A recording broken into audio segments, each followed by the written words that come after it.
ಎಡಿ ಕೂತ್ಕಾರ ಹೆಂಗೆ ಕಾಣ್ತಿದೆ ಇವಾಗ ಅವ ಆಗ್ತಿದೆ ಇಷ್ಟ ಆಗ್ತಿದೆ ಆಗ್ತಿದ್ದಾಗಲ್ಲ ಆರಾಮಾಗಿ ಕೂತ್ಕೊಂಡು ಸುಧಾರಿಸ್ಕೊಂಡು ಗಾಬರಿ ಆಗ್ಬಾರ್ದು ಬೇಕಲ್ಲ ಗಾಬರಿ ಆಗ್ಬಿಟ್ರೆ ಇದಾಗ್ಬಿಡುತ್ತೆ ಜೈಂಟಲ್ಲಿ ಕಟ್ಕೊಂಡು ಚರ್ಮದಲ್ಲಿ ಇಟ್ಟಿರೋದು ಶ್ವಾಸ ತೆಗಿಯಪ್ಪ ಆರಾಮ ಬೆಳ್ಳಿಗೆ ಮಡಕ್ರಿ ಕಾಲಿಗೆ ಮಾಡು ಮೇಲೆ ಕಡಕ್ ಕಡಕ್ಕೆ ಸಿಗೋದಿಲ್ಲ ಇಲ್ಲ ಬೇರೆ ಚೆಕ್ಕಂತ ನಡೆದು ಯಾಕೆ ನಡೆದು ನೋಡಿಸ್ಬೇಕು ಅಪ್ಪಡಿ ಪೈನ ಅಕ್ಕಿ ಪೈನ ಅಪ್ಪಡಿ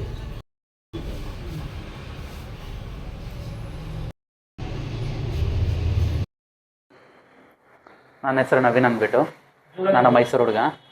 ನಾನು ನಿನ್ನೆ ಕೆಲಸ ಹತ್ರ ನೀರು ಜಾರಿ ಬಿದ್ದುಬಿಟ್ಟು ಮಂಡಿ ತುಂಬ ಏಟಾಗಿತ್ತು, ಮೂಳೆ ಜಾರ್ಕೊಂಡಿತ್ತು. ನಿನ್ನೆ ಎಲ್ಲ ಟ್ರೈ ಮಾಡಿದೆ, ಜಾಸ್ತಿ ಸುಮಾರಾಗಿ ನಡೆದಾಡ್ಬೋದಿತ್ತು. ಬೆಳಗ್ಗೆಯಿಂದ ಆಗ್ತಾ ಇರಲ್ಲ, ಒಂದು ಚೂರು ನಡೆದಾಡೋಕೆ ಆಗ್ತಾ ಇರಲ್ಲ. ಆದರೆ ಇಲ್ಲಿಗೆ ಬಂದು ನಾನು ವೀಡಿಯೋ ನೋಡ್ಕೊಂಡು ನಾನು ಬಂದೆ. ಇನ್ಸ್ಟಾಗ್ರಾಮಲ್ಲಿ ವೀಡಿಯೋ ಇತ್ತು, ಅದನ್ನು ನೋಡ್ಕೊಂಡು ನಾನು ಬಂದು ಕಾಲಿಗೆ ಕಟ್ ಹಾಕ್ಸ್ದಾಗ್ಲಿಂದ ಅದನ್ನು ಮಾಡಿದಾಗ್ಲಿಂದ ಈಗ ಫ್ರೀಯಾಗಿ ಕಾಲು ಮೂವ್ ಮಾಡ್ಬೋದು. ಎಲ್ಲ ಇದೆ, ಎಲ್ಲ ಥರ ರಿಲೀಫ್ ಇದೆ, ಯಾವುದೇ ರೀತಿ ತೊಂದರೆ ಇಲ್ಲ, ಕರೆಕ್ಟಾಗಿ. Doctor name Mujamil Ahmad. ಇದು clinic name Bharat bone centre, Agrahara, Mysuru.